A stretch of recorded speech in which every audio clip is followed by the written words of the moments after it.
제가 지난주부터 우리 찬양 인도하는 예원자매에게 부탁한 게 있어요. 찬양을 시작할 때 일어나서 찬양하자는 말을 안 했으면 좋겠다. 그런데 지난주도 그렇고 오늘도 그렇고 마치 파블로프의 개 실험처럼 찬양을 딱 하기 시작하면 다 같이 일어나는 놀라운 모습을 보여주셔서 감사합니다. 왜 그러냐면 우리가 일어나서 찬양을 하는 그 의미, 그 이유를 우리가 내가 만약에 일어나서 하나님을 찬양하고 싶습니다라는 고백이 있으면 일어나서 찬양하면 좋겠고, 손 들고 하나님 앞에 나아갑니다라는 우리의 고백이 있으면 그렇게 우리의 고백이 있고 이유가 있어서 그렇게 우리의 모습들이 하나님 앞에 예배될 수 있으면 좋겠습니다. 자, 오늘은 신앙 시리즈 세 번째, 신앙 시리즈 1 에피소드 세 번째 회개에 대해서 한번 이야기를 하려고 합니다. 우리 아까 매 예배 시간마다 회개 시간도 갔는데요. 도대체 회개가 뭔가, 회개는 어떻게 하는 건가, 회개 한번 이야기 나눠보려고 하는데요. 마가복음 1장 14절부터 15절까지 두 절의 말씀, 짧은 말씀이니까요. 우리 다 함께 같이 읽을 텐데요. 함께 읽는 걸 합독이라고 해요. 번갈아 가면서 읽는 건 교독, 한꺼번에 같이 읽는 건 합독인데요. 우리 이 14절, 15절을 합독으로 두 번 연속으로 같이 합독하겠습니다. 시작. 요한이 감옥에 갇힌 뒤 예수님께서는 갈릴리로 가셔서 하나님의 복음을 전하셨습니다. 예수님께서는 때가 되었다, 하나님 나라가 가까이 왔다, 회개하고 복음을 믿어라 하고 말씀하셨습니다. 요한이 감옥에 갇힌 뒤 예수님께서는 갈릴리로 가셔서 하나님의 복음을 전하셨습니다. 예수님께서는 때가 되었다, 하나님 나라가 가까이 왔다, 회개하고 복음을 믿어라 하고 말씀하셨습니다. 아멘. 자, 우리 지난주 내용을 한번 복습하고 가겠습니다. 하나님을 알 수 있는 두 가지 방법, 하나님을 알 수 있는 여러 가지 방법이 있겠지만 그 중에 두 가지 큰 캐테고리로 어떤 방법이 있다고 그랬죠? 지식과 경험. 하나님에 대해 아는 것과 하나님을 경험하는 것. 지식과 경험이 있는데, 만일 하나님에 대해 아는 지식은 많은데, 하나님에 대해서 많이 공부했고 설교 많이 들었고 성경 많이 읽었고 심지어 신학을 공부했고 하나님에 대해서는 지식은 많은데, 만약에 하나님을 경험한 적이 없고 하나님의 사역에 동참해 본 적이 없고 하나님을 우리의 체험해 본 적이 없다면 그 지식은 죽은 지식이 됩니다.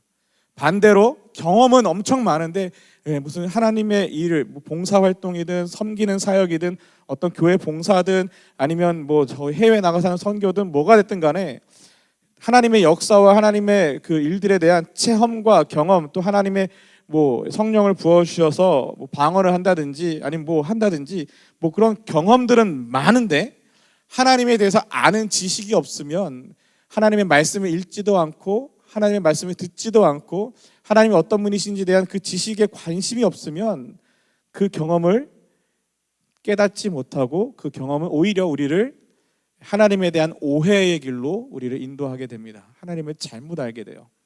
그러니 하나님을 알아가는, 하나님을 알게 되는, 알 수 있는 두 가지 큰 기둥적인 방법은 지식과 경험입니다. 예수님의 제자 훈련은 어떻게 하셨습니까? 예수님의 제자 훈련, 이거 지난주에 했던 건데, 예수님의 제자 훈련도 마찬가지로 두 가지였습니다. 하나는 예수님이 제자들 12명의 특별히 12명의 제자들과 함께 다니면서 하나님에 대해서, 하나님 나라에 대해서, 또한 구약 성경 당시의 토라 모세오경에서 말했던 하나님에 대한 이야기, 여러 가지 이야기들, 하나님 나라에 대한 이야기들이 이런 의미다라고 하나님의 말씀, 하나님의 나라, 하나님에 대하여 가르치셨고, 지식입니다. 가르치셨고 또 뭐 하셨냐면 제자들과 함께 먹고 마시고 자고 다니고 하시면서 예수님이 만나는 사람들을 같이 만나게 하시고 예수님이 가는 동네에 같이 데리고 가시고 예수님이 하시는 사역에 그 자리에 동참하게 하십니다.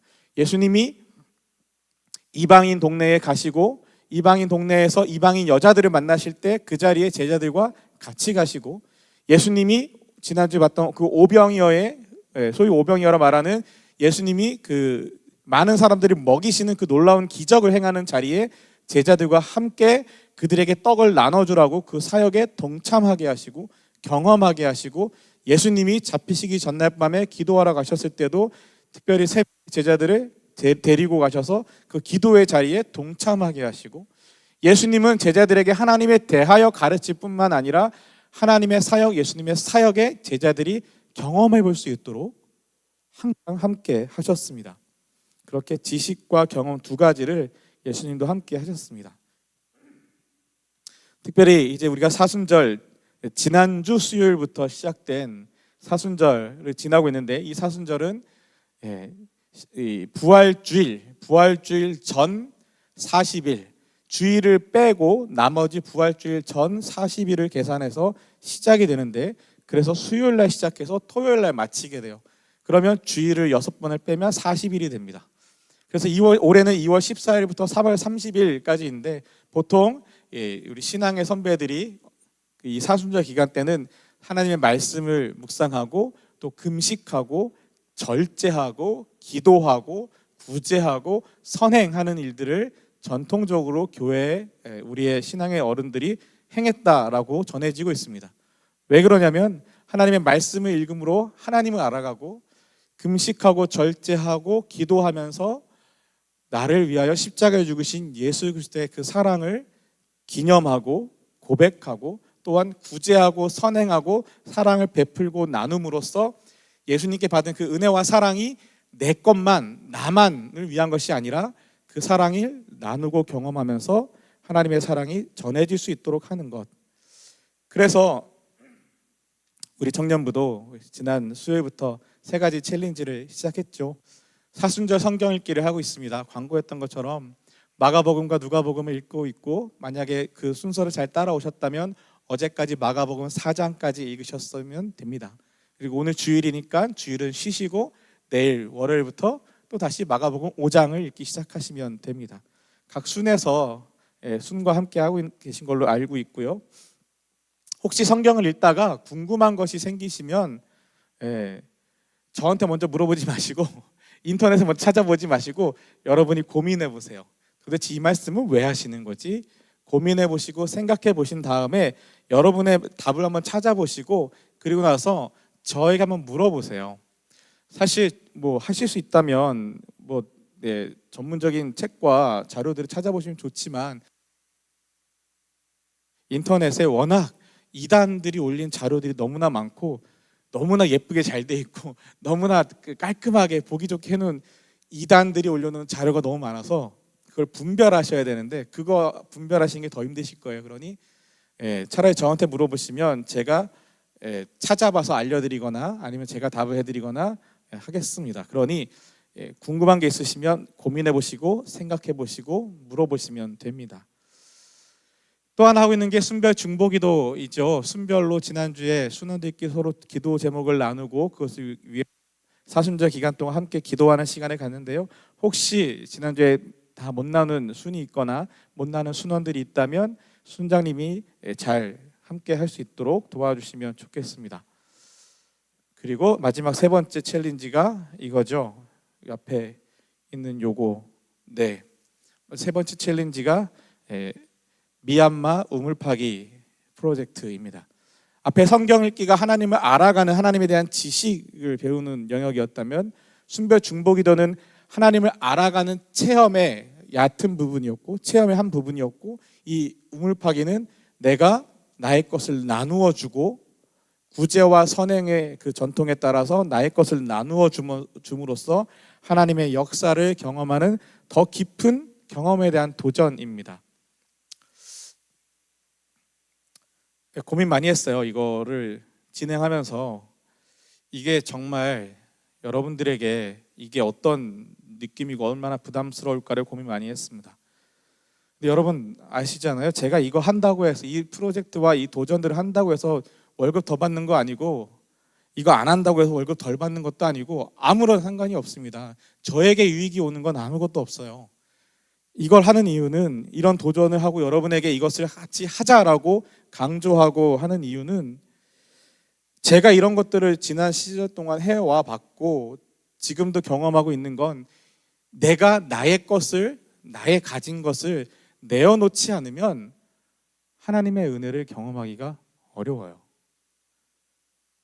나는 아무것도 꺼내놓지 않으면서, 내 거는 전혀 손해보지 않으면서 하나님의 역사와 하나님을 경험하고 싶다? 안 되더라고요. 내가 내 것이라고 생각하고 있는 나의 주머니에 있는 것, 나의 지갑 안에 있는 것들을 꺼내어 놓고 내어놓고 드리고 나면 그제야 비로소 하나님의 은혜를 경험하게 되고, 그제야 비로소 하나님의 역사하심을 체험할 수 있는 기회가 생기는 거지. 내 거는 전혀 손해보지 않으면서 나는 은혜 받을래, 내 건 전혀 손해보지 않으면서 난 하나님을 알아갈 거야, 안 됩니다. 안 되더라고요. 그래서 이것이 정말 여러분에게 도움이 될 거라고 믿기 때문에, 경험했기 때문에, 그리고 그렇게 배웠기 때문에, 그리고 정말 그것을 믿기 때문에 여러분에게 함께 하자고 하는 겁니다. 이러한 사역들을 통해서 여전히 이 물이 좀 놔두면 잘 가라앉아요. 지난 목요일 날 의연이가 떠온 건데, 의연이가 가라앉은 걸 보더니 이제는 좀 먹을만 하겠는데요 하더라고요.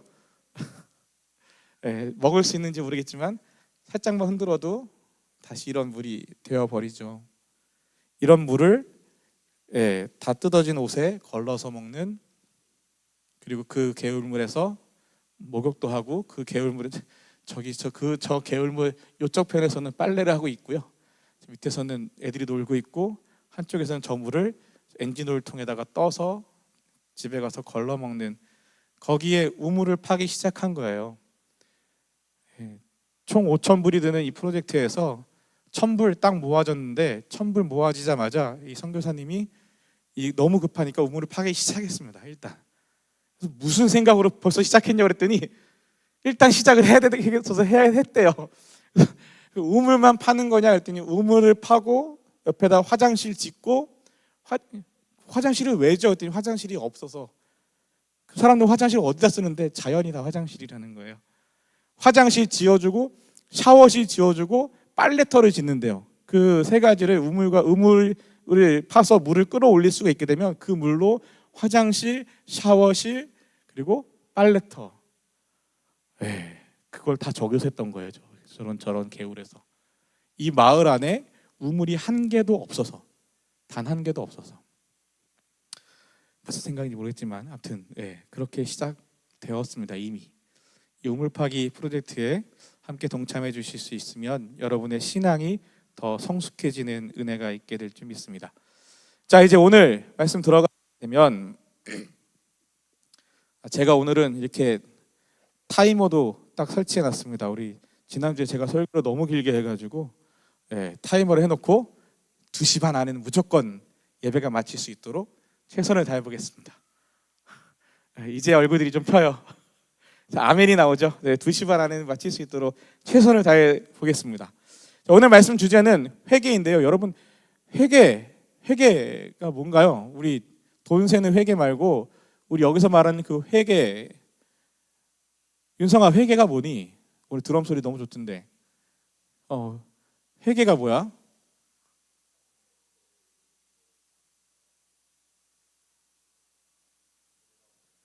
죄를 뉘우치고 되돌아보는 것? 반성하는 것. 오케이. 체리나? 이렇게 눈을 어디다 돌지 모르고 막 왔다 갔다 하는데, 회개가 뭐야?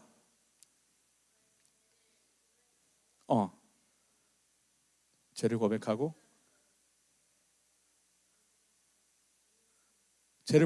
뉘우치는 것. 죄를 고백하고 뉘우치는 것. 유나야, 죄를 고백하고 뉘우치는 게 뭐야? 회개요? 회개는 뭐예요? 죄를 고백하고 뉘우치는 거요? 오케이. 재우가, 회개가 뭘까?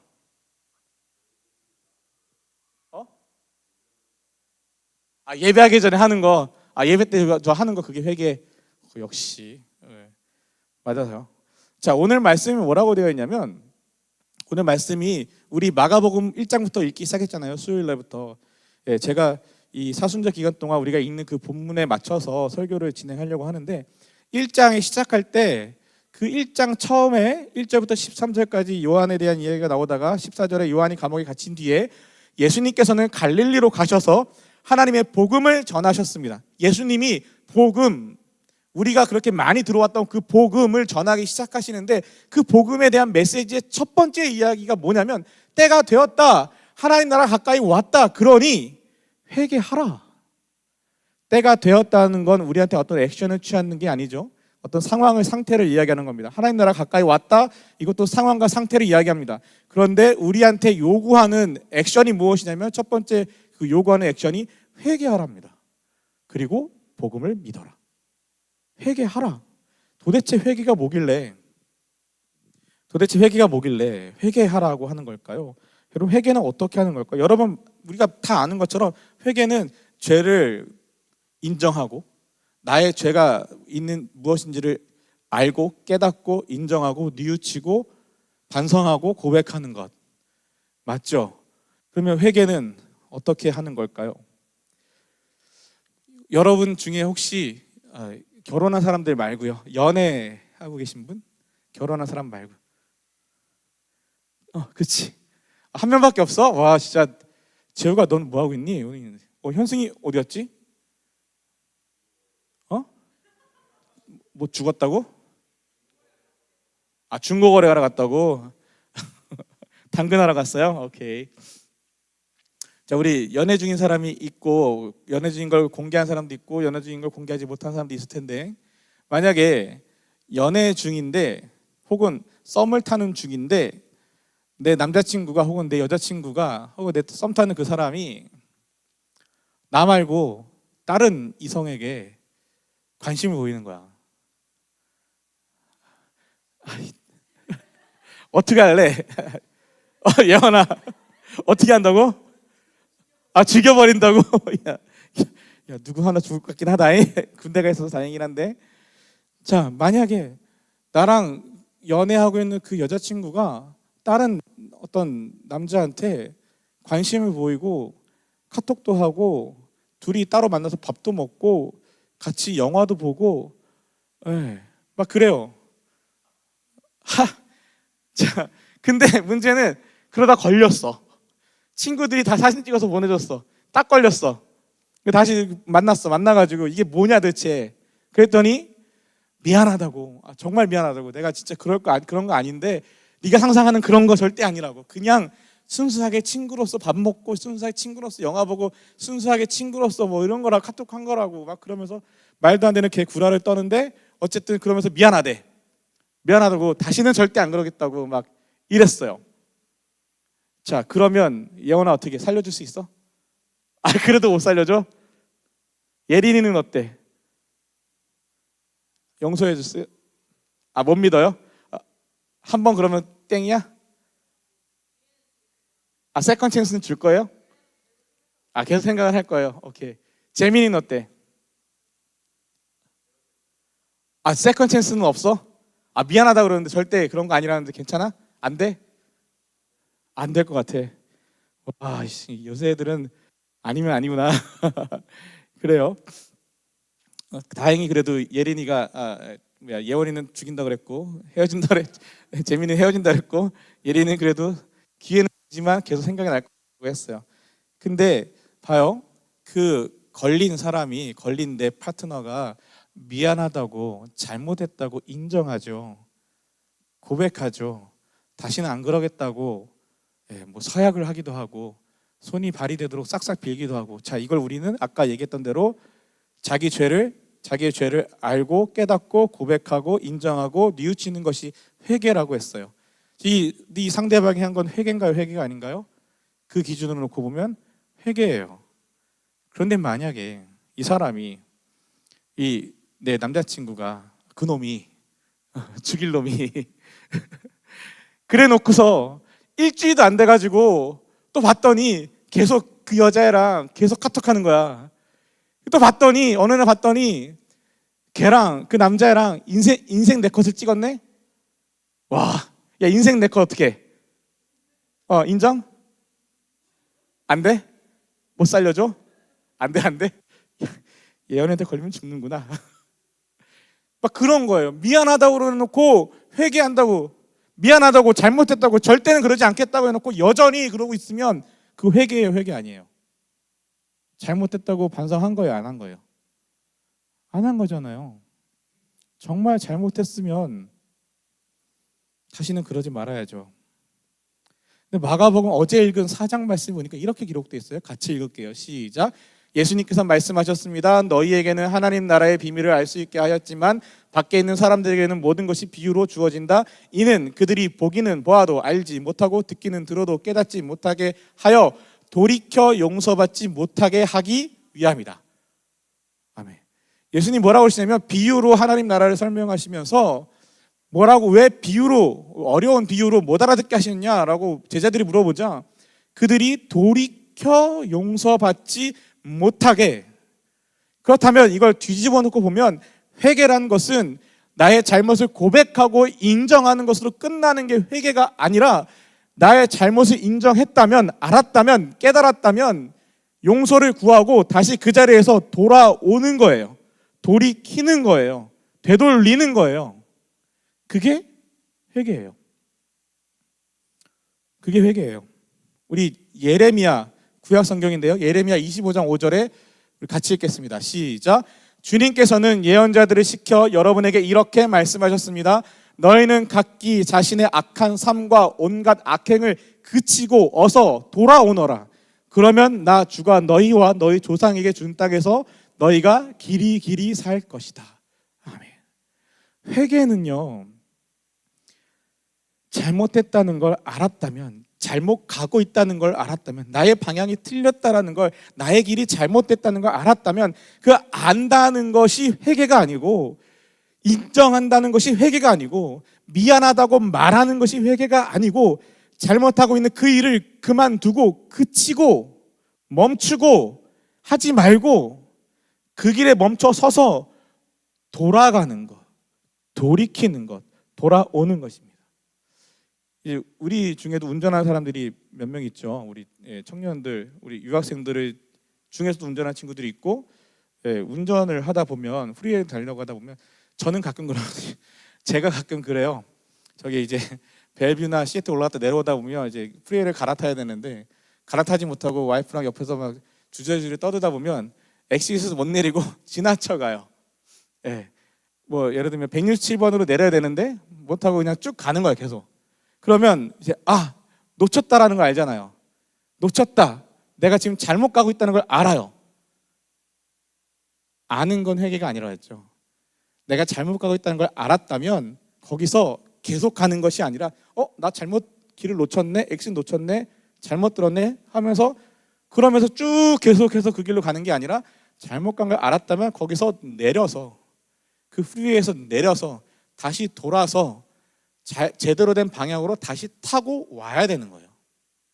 18번 프리웨이 타고 페더러웨이 쪽으로 나가야 되는데 저쪽 어디죠? 폭포 있는데 이름이 잊어버렸다. 어쨌든 그쪽으로 가고 있다면, 잘못 간 걸 알았다면 그걸로 아무리 계속 간다 한들 페더러웨이는 나오지 않아요. 잘못 가는 걸 알았다면 거기서 내려서 돌아서 다시 제대로 된 방향으로 타고 가야 그게 바른 길로 가는 유일한 방법입니다. 회개는 내가 아는 거가 회개가 아니에요. 내가 인정하는 게 회개가 아니고요. 회개는 돌이키는 게 회개입니다. 사도 바울이 사도행전에서 이렇게 또한 이야기했습니다. 사도행전에서 사도 바울이 아그리빠 왕에게 자기가 어떤 사역을 했는지 설명하는 본문인데요.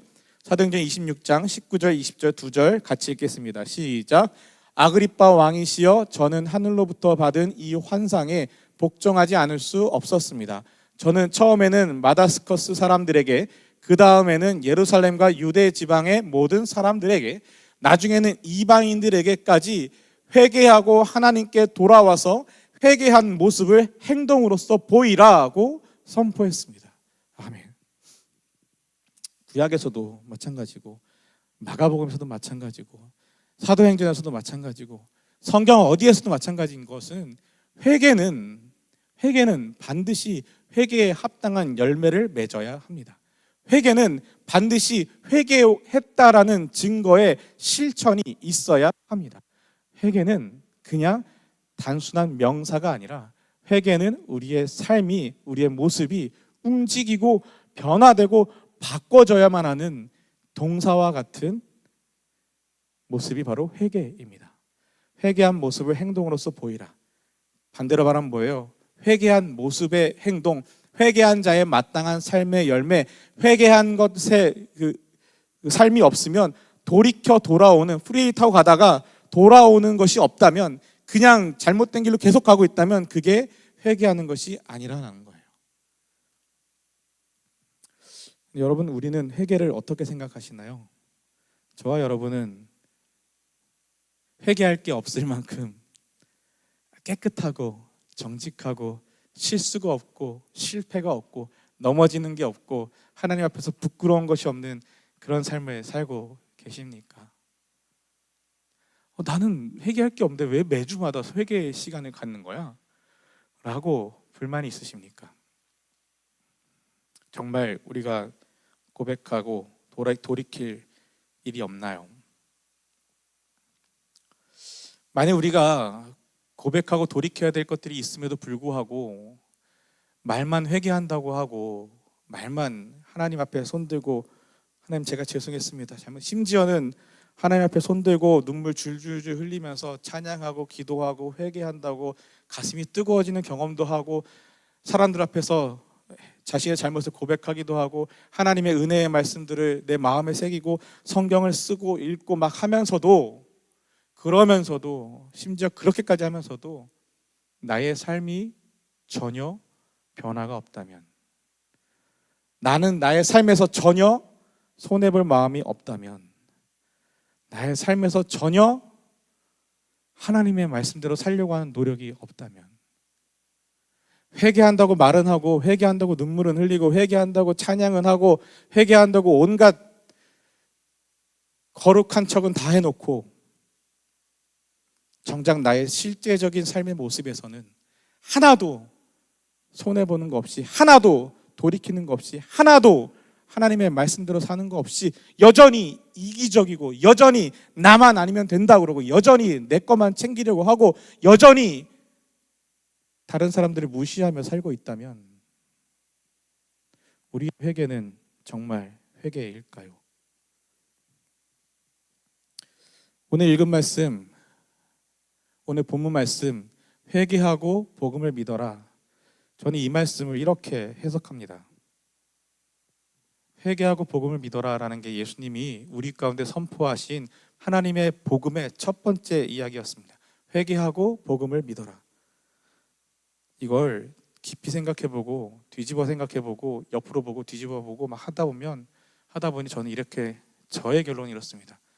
회개하지 않으면 단순히 말만 하는 회개 말고요, 돌이키는 회개 말이요, 하나님 앞으로 돌아오는 회개를 하지 않으면 복음이 나랑 아무 상관이 없다는 거죠. 복음이 뭐예요? 복음이 예수님이에요. 복음이 뭐예요? 십자가에서 나를 위해 죽으신 예수님이 복음이에요. 복음이 뭐예요? 나의 모든 죄를 용서하시기 위하여 예수님이 자기 목숨을 내주신 거예요. 그 구원이 곧 복음이에요. 근데 회개하지 않으면, 돌이키지 않으면, 회개하고 회개에 마땅한 삶을 살지 않으면, 하나님 말씀을 내 삶 속에 실천하고 살아내지 않으면 그 십자가의 복음이 나와 아무 상관이 없다라는 겁니다. 나와 상관없는 복음이 되어버린다는 거죠. 사랑하는 여러분, 누구나 실수할 수 있습니다. 누구나 잘못할 수도 있습니다. 회개하고 돌이키고 회개하고 돌아서고 회개하고 돌아오다가도 다시 실수할 수 있고 다시 넘어질 수 있고 그렇습니다. 근데요, 괜찮아요. 왜냐하면 그러함에도 불구하고 저와 여러분, 우리에게는 다시 돌이켜 돌아갈 하나님이 계시기 때문이에요. 다시 돌이켜 돌아갈 하나님이 여전히 우리를 기다리시기 때문입니다. 끝까지 나를 기다리시고 끝까지 나를 포기하지 않으시고 나를 위해 아파하시며 나를 위해 눈물 흘리시는 하나님 아버지가 우리 가운데 계시기 때문에 우리는 다시 실수하였더라도 다시 일어나 돌이켜 하나님께로 갈 수 있습니다. 나를 위해 십자가에 매달려 못이 박히고 창에 찔리고 피를 흘리고 마침내 숨을 거두시며 나를 살려내시는 그 예수님이 계시기 때문에 괜찮습니다. 다시 돌이켜 하나님 앞으로, 십자가 앞으로 나아가면 됩니다. 이번 사순절 이제 겨우 4일 지났습니다. 이번 사순절 하나님의 말씀을 읽고 서로를 위해 기도하고, 알지도 보지도 못한 사람들이고 나와 아무 상관없을 것 같은, 나에게 아무런 도움이 될 것 같지 않은 그 미얀마 샨주의 파오족 어느 마을, 가본 적도 없고 가볼 일도 없을 것 같은 그 마을의 사람들에게 예수님의 십자가의 사랑으로 나를 살리기 위하여 죽으신 예수님의 그 십자가의 은혜로 그들에게 우물을 파주고, 하나님의 말씀과 서로를 위한 기도와 연약한 이들을 위한 구제와 섬김, 이 사순절을 통하여서 우리가 그 누구도 예외 없이 하나님께로 우리의 삶이 돌이켜 돌아가는 그 은혜를 경험할 수 있게 되기를 주님의 이름으로 축원합니다.